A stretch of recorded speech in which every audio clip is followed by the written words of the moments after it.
Tourist family மூலமா கவனம் பெற்ற அபிஷன் ஜீவிந்த் முதன்மை கதாபாத்திரத்தில் நடிக்க அனஸ்வரா ராஜன், காவ்யா அனில், சரவணன், தேனி முருகன், சச்சின் நாச்சியப்பன், ஹரிஷ்குமார் உள்ளிட்டோர் இணைஞ்சு நடிச்சிருக்கக்கூடிய படம் தான் வித் லவ். சௌந்தர்யா ரஜினிகாந்தோட ஷியான் நிறுவனமும் good night, lover, tourist family படங்களை தயாரிச்ச எம்ஆர்பி என்டர்டைன்மெண்ட் நிறுவனமும் இணைஞ்சு தயாரிச்சிருக்கக்கூடிய வித் லவ் திரைப்படத்தை மதன் இயக்கியிருக்காரு. ஷான் ரோல்டன் இந்த படத்துக்கு இளமை ததும்பும் வகையில இசையமைச்சிருக்காரு. அம்மாவை இழந்த மனவேதனையோட தந்தையிடம் மனமுடைஞ்சு வாழக்கூடிய ஒரு இளைஞன் தான் அபிஷன் ஜீவிந்த். அவனோட வாழ்க்கை சரியான பாதைக்கு திரும்ப வேண்டும் அப்படின்ற எண்ணத்துல அக்கா ஆர்ஜி ஆனந்தி அவனுக்கு திருமணம் செஞ்சு வைக்க முடிவு செய்யறாங்க. மேட்ரிமோனி வழியா ஒரு பெண்ணை தேர்வு செஞ்சு அவளை சந்திக்கிறதுக்கு அனுப்புறாங்க. அந்த சந்திப்புல தான் எதிர்பாராத திருப்பம். அவன் பார்க்க வந்த பெண் அனஸ்வரா ராஜன், அவனுடைய பள்ளி கால தோழி அப்படிங்கிறது கொஞ்ச நேரத்துல ரெண்டு பேருமே தெரிஞ்சுக்கிறாங்க. அதன் கதையை ரெண்டு பேருமே சொல்லி முடிக்க அதுக்கப்புறமா ஹீரோயின் நாம ஏன் நம்மளோட ஃபர்ஸ்ட் லவ் கண்டுபிடிச்சு ப்ரொபோஸ் பண்ண கூடாது அப்படின்னு குண்டை தூக்கி போடுறாங்க. அதுக்கப்புறமா அவரோட டிராவல் செய்யக்கூடிய ஹீரோ எப்படியாவது ஹீரோயின் கூட சேர்ந்து வாழணும் அப்படின்னு நினைச்சு கடைசியில என்ன நடக்குது அப்படிங்கிறது தான் மிச்ச கதை. அபிஷன் ஸ்ரீவிந்த் ஹீரோவா முதல் காட்சியில இருந்தே முத்திரையை பதிவு செய்ய நல்லாவே முயற்சி செஞ்சிருக்காரு. மீச தாடி வச்ச இளைஞனாவும் கிளீன் ஷேவோட பள்ளி மாணவனாவும் கலக்கியிருக்காரு.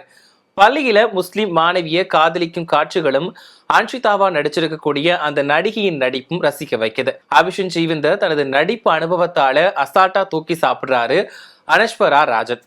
படம் முழுக்க பாசிட்டிவ் எனர்ஜியையும் ஒருவித வைபையும் கொடுப்பதுதான் அவரோட துள்ளலான நடிப்பு தான். பிரேமலு படத்தை மமிதா பைஜுக்காக ரசிகர்கள் பார்த்தது மாதிரி எந்த படத்தையுமே அனஸ்வராவுக்காக பார்ப்பாங்க அப்படின்றே தெரியுது. பள்ளி பருவத்துல ஏற்படக்கூடிய காதலை சொல்லக்கூட முடியாம தயக்கம் காட்டிக்கிட்டே பல காதல்கள் வெற்றி பெறுவது கிடையாது அப்படிங்கிறத மீண்டும் பழைய காதலர்களை சந்திச்சு பேசினா கிடைக்கக்கூடிய அனுபவத்தையும் திரைக்கதை மூலமா இயக்குனர் மதன் அழகா செதுக்கி இருக்காரு. திருச்சியின் பல இடங்கள் குறித்து வரக்கூடிய reference, Yuvan Shankar Raja reference, blames, slam book காட்சிகளில ரசிச்சு பல விஷயங்களை படமாக்கி இருக்காங்க. முதல் பாதி ஏதோ ரெண்டு கதைகளையுமே போர் அடிக்காம மட்டும் சொல்லிடணும் அப்படின்ற வேகத்தோட ஓடியது போல இருக்குது. சித்தப்பு சரவணன் கதாபாத்திரம் பழைய காதலை தாண்டி ஆசிரியர்களையும் நினைவுபடுத்துவது சூப்பரா இருக்கு.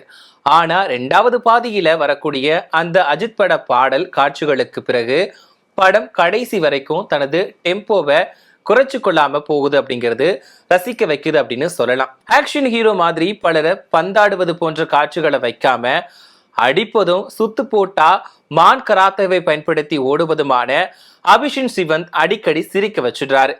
கிளைமேக்ஸ்லயும் தான் சாக போகிறேன் அப்படின்னு அவர் கூட்டக்கூடிய அளப்பற அட்டகாசம், ஷான் ரோல்டன் பின்னணி இசை படத்துக்கு பெரிய பலமா இருக்குது. பாடல் வரிகளும் பாடல்களுமே ரொம்பவே ஃப்ரெஷ்ஷா இருக்கு. கண்டிப்பா ஜென்சி கிட்ஸை டார்கெட் செஞ்சு உருவாக்கப்பட்டிருக்கிறது மாதிரி இந்த படம் இருக்குது. ஒளிப்பதிவாளர் ஸ்ரேயாஸ் கிருஷ்ணாவோட லென்ஸ் வெளியே ஒவ்வொரு ஃப்ரேமும் ரொம்பவே அழகா காட்சி அளிக்குது. திருச்சியோட அழக கண் முன்ன கொண்டு வந்து நிறுத்தியிருக்காரு. எதிர்பாராத விதமா ரயில்ல வரக்கூடிய சர்ப்ரைஸ் கேமியோ காட்சி கண்டிப்பா ரசிகர்களை கனெக்ட் செஞ்சிடும். அனஸ்வரா ராஜனோட கதாபாத்திரத்தை போல்டா வடிவமைச்சது ஒரு பிரச்சனை தான் பேசி தீர்க்கணும் அப்படின்னு சொல்லக்கூடிய இடங்கள், அவங்களோட டென்ஷனை மதி அப்படின்னு அக்கா ஆர்ஜி ஆனந்தி சொல்லக்கூடிய இடம் எல்லாம் அப்ளாஸ் அல்லது. ஆரம்பத்தில இருந்தே ஹீரோ அதிகமா சிகரெட் பிடிப்பது மாதிரி காட்டக்கூடிய காட்சிகள் இரிட்டேட் செஞ்சாலுமே கடைசியில அதுக்கு ஒரு குட்டி ஸ்டோரி வச்சு என்கார்டு போட்ட விதம் நிச்சயமா இயக்குனரோட சமூக அக்கறையை வெளிக்காட்டுது அப்படின்னு தான் சொல்லணும். அறிமுக இயக்குனர் மதன் இயக்கிய இந்த படம் சில காட்சிகளாலும் கதையமைப்பாலும் கொஞ்சம் ரசிக்க வைக்குது.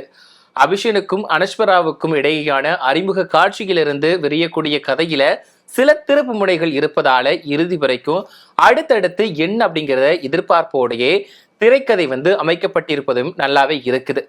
தமிழ் சினிமாவில் விதவிதமான காதல் கதைகள் வந்துடுச்சு. இன்றைய 2K தலைமுறைக்கு ஏற்ப வித்தியாசமான கதைக்களங்கள் கொண்டவை நல்ல வரவேற்பு பெற்று வரக்கூடிய நிலையில வித் லவ் அதுக்கான தருணங்களை கொண்டு வந்திருக்கு. சாதாரணமான காதல் கதையா இருந்தாலும் உருவாக்கத்துல சுவாரஸ்யமான படமா மாறுது. சில காட்சிகளுக்கான வசனங்கள் சிரிப்பை வரவழைப்பதும், சந்தர்ப்ப சூழ்நிலைகள் நம் வாழ்வில் வரக்கூடிய அழகும் நல்லாவே இருக்குது. ஆனா காதல் கதையில உணவுபூர்வமான விஷயம் எங்க அப்படின்னு தேட வச்சிருப்பது பெரிய பலவீனமா பார்க்கப்படுது. மேலோட்டமா சொல்லப்பட்ட உணவுகளாகவே கதை இருப்பதால கதாபாத்திரங்களோட மன ஓட்டங்கள் சரியா கருதப்படல.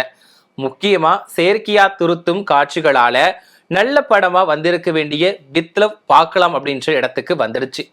பள்ளி காலத்துல அனஸ்வராவோட செயல்கள் ரசிக்க வச்சாலும் சொந்த குரல்ல டப்பிங் பேசியதால கதாபாத்திரத்தோட உண்மை தன்மையில குறை தெரியுது.